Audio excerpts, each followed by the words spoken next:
வேதம் சொல்கிறது, கிறிஸ்துவுக்குள்ளாக ஞான ஸ்நானம் பெற்றவர்கள் எத்தனை பேர்களோ அத்தனை பேர்களும் கிறிஸ்துவை தரித்து கொண்டிருக்கிறார்கள். கிறிஸ்துவை யார் தரித்து கொண்டிருக்கிறார்களோ அவர்கள் தான் கிறிஸ்துவுக்குள்ளானவர்கள். இந்த வீட்டுக்குள்ள யாரெல்லாம் இருக்கிறாங்க அப்படின்னு கேட்டா, இந்த வீட்டுக்குள்ள யாரெல்லாம் இருக்கிறாங்களோ அவங்க எல்லாமே. இது யாருடைய வீடுன்னு கேட்டா யாருடைய வீடாவது இருக்கும். ஆனா அந்த வீட்டுக்குள்ள யார் இருக்கிறாங்க? கிறிஸ்தவர்கள் என்று சொல்லிக் கொள்ளுகிறவர்கள் வேர்ல்டுல நம்பர் 1 இருக்கிறாங்க. ஆனா கிறிஸ்துவுக்கு உள்ளானவர்கள் என்று பார்க்கும்போது அது வேத கணக்குப்படியே ஒரு கூட்டம் மீதியா இருக்குது. கிறிஸ்துவுக்குள்ளாக ஞான ஸ்நானம் பெற்றவர்கள் கிறிஸ்துவை தரித்துக் கொள்ளுகிறார்கள். இந்த யோர்தானை இவர்கள் கடக்கும் போது அத்தனை வருடம் அவர்களோடு ஒட்டி இருந்த அந்த எகிப்தின் நிந்தை, அந்த எகிப்தின் நிந்தை இருந்ததுனாலதான் இவர்களுக்கு வாக்குத்தத்தம் பண்ணப்பட்ட தேசம் இருந்தும் அது அடையாமல் இவர்கள் சுற்றி கொண்டே இருக்கிறார்கள். 40 நாளில் போய் சேர வேண்டிய இடத்தை 40 வருஷம் சுற்றும்படியாக வந்த காரணமே எகிப்தின் நிந்தை இருந்தது. இவர்கள் யோர்தானை கடக்கும் போது வெறுமனே கர்த்தர் யோர்தானை கடக்க வைக்கவில்லை. அங்கே கர்த்தர் அவர்களுக்கு ஒரு பெரிய மகிமையான காரியத்தை செய்கிறார். யோசுவா என்ன சொல்லுவார் தெரியுமா? அந்த யோர்தானை கடப்பதற்கு முன்பதாக, இன்று உங்களை பரிசுத்தம் பண்ணிக் கொள்ளுங்கள், நாளை கர்த்தர் உங்கள் நடுவிலே அற்புதம் செய்வார். நம்ம எல்லாருமே அற்புதம் என்று எதை பார்த்து கொண்டிருக்கிறோம் தெரியுமா? பிரவாகித்து ஓடுகிற யோர்தான் 2ஆக பிளந்து வழி உண்டானது அற்புதம் என்று பார்க்கிறோம். இங்கே உண்மையிலே அற்புதம் என்ன தெரியுமா? புது சிருஷ்டி. உங்க வாழ்க்கையில கர்த்தர் செய்த அற்புதம் என்னன்னு கேட்டா நம்ம உடனே சொல்லணும், கர்த்தர் என்னை சிருஷ்டித்தார். சத்தம் ஆமேன்னு சொல்லுங்க பார்க்கலாம். வலது கரத்தை உயர்த்தி ஆமேன்னு சொல்லுங்க பார்க்கலாம். கர்த்தர் என்னை சிருஷ்டித்தார். புது சிருஷ்டி. இப்பொழுது இவர்கள் யோர்தானை கடந்து வந்து பஸ்காவை ஆசரிக்கிறார்கள். யோர்தானை கடந்தாச்சு, பஸ்காவை ஆசரிக்கிறார்கள். பழையன ஒளிந்தன. எகிப்தின் நிந்தை, இனி எகிப்தின் வியாதி, எகிப்தின் சாபம், எகிப்தின் தண்டனை, இவைகள் ஒன்றும் இனி இவர்களுக்குள்ளே வராது. எகிப்தியருக்குள்ளே உண்டான எல்லா பிரச்சனையுமே எகிப்துக்கு நேராக திரும்பினதுனால இவங்க லைஃப்ல வர ஆரம்பித்தது. வாதை வந்தது, எகிப்திலே வாதை வந்தது, வனாந்திரத்திலும் வாதை வந்தது. கர்த்தர் அனுமதித்தார். காரணம், எகிப்துக்குள்ளே எகிப்தின் நிந்தை அங்கே தொடர்ந்து கொண்டு இருக்கிறது. இப்ப எகிப்தின் நிந்தை இவர்கள் நடுவில் இராதபடிக்கு 9வது வசனம் 5:9 சொல்லப்பட்டிருக்கிறது.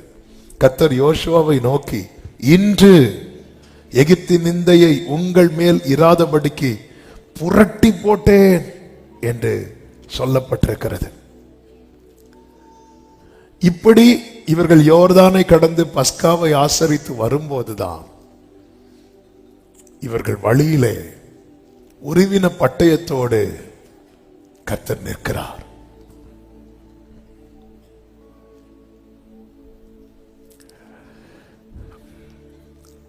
மூன்று வார்த்தையை மனதில் வைத்துக் கொள்ளுங்கள். பாதை, பட்டயம், பரிசுத்தம். சொல்லுங்க பார்க்கலாம். எல்லாரும் சொல்லணும். இங்க வந்தா சொல்லிடணும். ஆமே, ஆன்லைன்லயும் இருக்கிறவங்களையும் சேர்த்துதான்.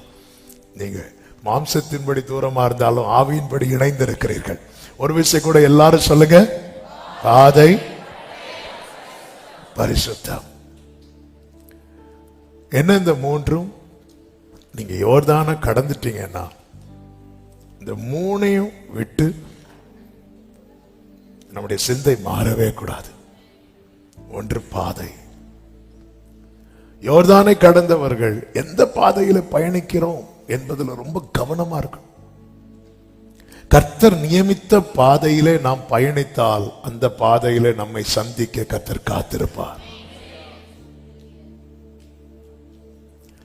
ஞானஸ்நானம் எடுத்தாச்சு, ஆண்டவரோடு உடன்படிக்கை பண்ணியாச்சு. இனி நான் எப்படியும் போலாமா? 2 ஆப்ஷன் தான் இருக்கு.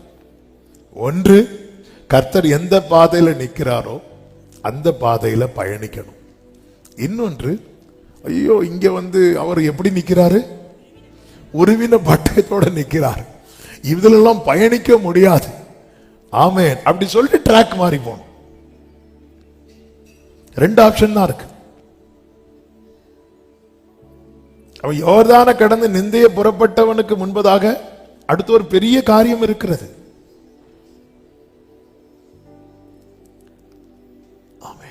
இது உருவின பட்டயத்தோடு நிற்கிறார் இயேசு கிறிஸ்து.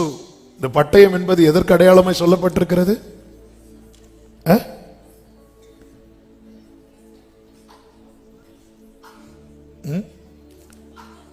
கரெக்ட் தான், சத்தமா சொல்லுங்க.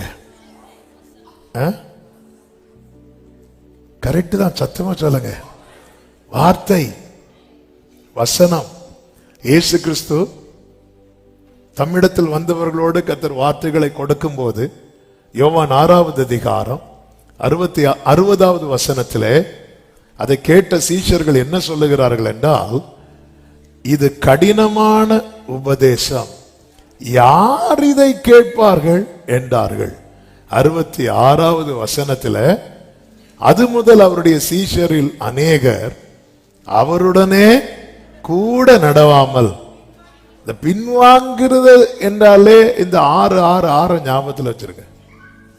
யோவான் 6:666 ஞாபகத்தில் வச்சிருங்க. பின்வாங்குதல்னாலே நான் அமைதியாயிட்டீங்க. கொஞ்சம் முன்னாடி இனியும் 2 ஆப்ஷன் தான். ஒன்னு பட்டயம், இல்லைன்னா 666. சில பாக்குறாங்க இந்த வசனம் வேற எங்கேயும் எழுதக்கூடாதா, ஏன் 65 எழுதக்கூடாதா, 67 எழுதக்கூடாதா? சீஷன் தான் அங்க சீஷர்கள் என்று தான் சொல்லப்பட்டிருக்கிறது. யோர்தானை கடந்து வருகிறவர்களை தேவன் நியமித்த பாதையில் நாம் நடப்போம் என்றால் உன் தேவனை சந்திக்கும்படி நீ ஆயத்தப்படு. ஹல்லேலூயா. அதிகாலையில் உம் கிருபையை கேட்க பண்ணும் நாள் முழுதும் நான் நடக்க பாதையை காட்டும் ஆத்துமாவை நான் உயர்த்துகிறேன். உம்மிடத்தில் நான் உயர்த்துகிறேன். ஏசையா நீரே என் தேவன், ஏசையா உம்மை நம்பியுள்ளேன். கைகளை உமக்கு நேராக விரிக்கின்றேன். வறண்ட நீலம் போல் உமக்காய் தவிக்கின்றேன்.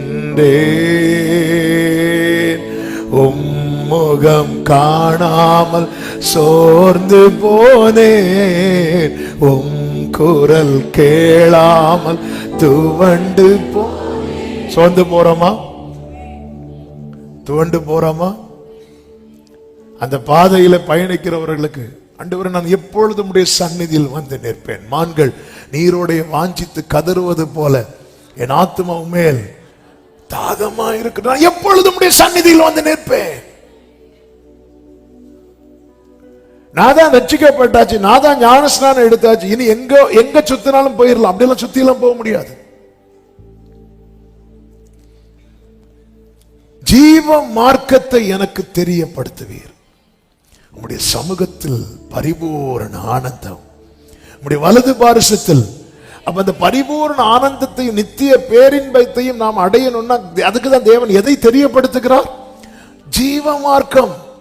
நீங்கள் வலதுபுறம் இடதுபுறம் சாயும் போது வழி இதுவே, இதிலே நடவுங்கள் என்கிற சத்தம் உங்கள் காதுகளில் துணிக்கும். சங்கீதம் 14:3 எடுக்க வேண்டாம், சொல்லிவிடுகிறேன். என்ன சொல்லப்பட்டிருக்கிறது? எல்லாரும் வழி விலகி ஏகமாய் கெட்டு போனார்கள். என்ன அதன் அர்த்தம்? வழி விலகிறது யாரா இருந்தாலும் கெட்டு போவாங்க. அது எனக்கு முன்னாக இருந்து வசனம் கேட்கிற நீங்களா இருந்தாலும் சரி, உங்களுக்கு முன்னாக இருந்து வசனம் சொல்லுகிற நானாக இருந்தாலும் சரி, அதுதான் இங்க சொல்லப்பட்ட எல்லாரும் வழி விலகினாலே கெட்டு போயிடுவாங்க.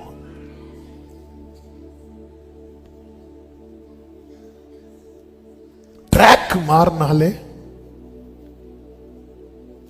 வழி விலகிச்சு. எங்க நம்ம அந்த சமையல்லாம் நீங்க பண்ணும்போது கொஞ்சம் உப்பு கூடுனாலே வாயிலே வைக்க முடியாது. நான் ரட்சிக்கப்பட்டு நம்ம என்ன நினைக்கிறோம் தெரியுமா? இந்த பார்வோன் இஸ்ரவேலரை அனுப்பும்படிக்கு மோசே போய் கேட்கும் போது பார்வோன் என்ன சொல்வார் தெரியுமா? நீங்க தேசத்தில் தானே பலியிடுங்கள் அப்படிங்கிறார்.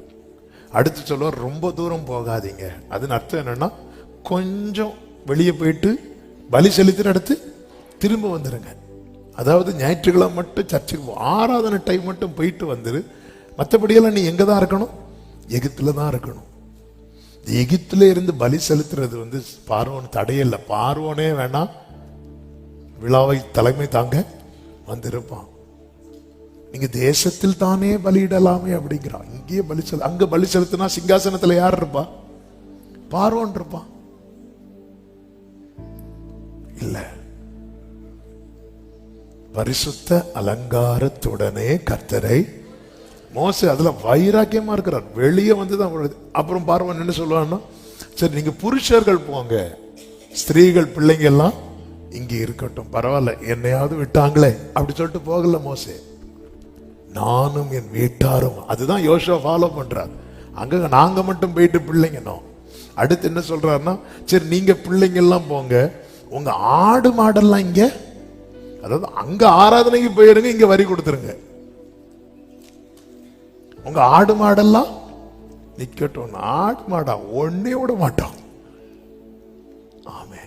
எகிப்தை விட்டு வெளியே வந்தாலும் எனக்கும் இனி விக்கிரகத்துக்கும் என்ன என்று எப்ராஹிம் சொல்லுவான்.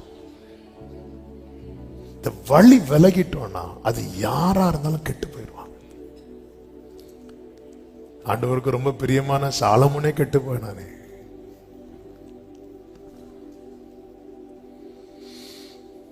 வழி விலகினா. சங்கீதம் 78:57 சொல்லப்பட்டிருக்கிறது, தங்கள் பிதாக்களை போல வழி விலகி துரோகம் பண்ணி மோசம் போக்கும் வில்லை போல மாறிட்டாங்க. இந்த வார்த்தை தான் ஆண்டவர் அதாவது கொஞ்சம் யோசித்து பாருங்க. அந்த வில்லை எடுத்து யுத்தத்துல வில்லை செலக்ட் பண்ணி எடுத்து அம்பரா தூணியில நிரப்பி வில்லு அம்பு எல்லாம் வச்சுட்டு நேர அம்பை வச்சு வில்ல வச்சு அடிக்கும் போது அந்த வில்லு அப்படியே தவறி அவருக்கு காலையோ அல்லது அவருக்கு மேலேயோ பட்டுனா, யுத்தத்துல அந்த யுத்தம் பண்ணுகிறவருக்கு காயம் எதிரியால உண்டாகவில்லை, இந்த வில்லால உண்டாச்சு. நம்மள ஆண்டவர் தெரிந்தெடுத்திருக்கிறார். நம்ம ட்ராக் மாறும்போது அவருக்கு காயம் சத்ருவால் அல்ல, நம்மளால தான். ஆண்டவர் ரொம்ப ஃபீல் பண்ணது யூதாஸ் கிஸ் பண்ணும்போது ரொம்ப ஃபீல் பண்ணார். முத்தத்தினாலயா என்ன காட்டி கொடுக்கிற, மோசம் போக்குகிற வில்லு. நம்மை தேவன் தெரிந்தெடுத்திருக்கிறார் அவருக்கென்று. எனக்கு விரோதமா இருந்தவன் என் சத்ரு அல்ல. என் சத்ருவா இருந்திருந்தால் நான் சகித்திருப்பேன். என்னோடு கூட அப்பம் புசித்தவன் தன் குதிகாலை தூக்கினான்.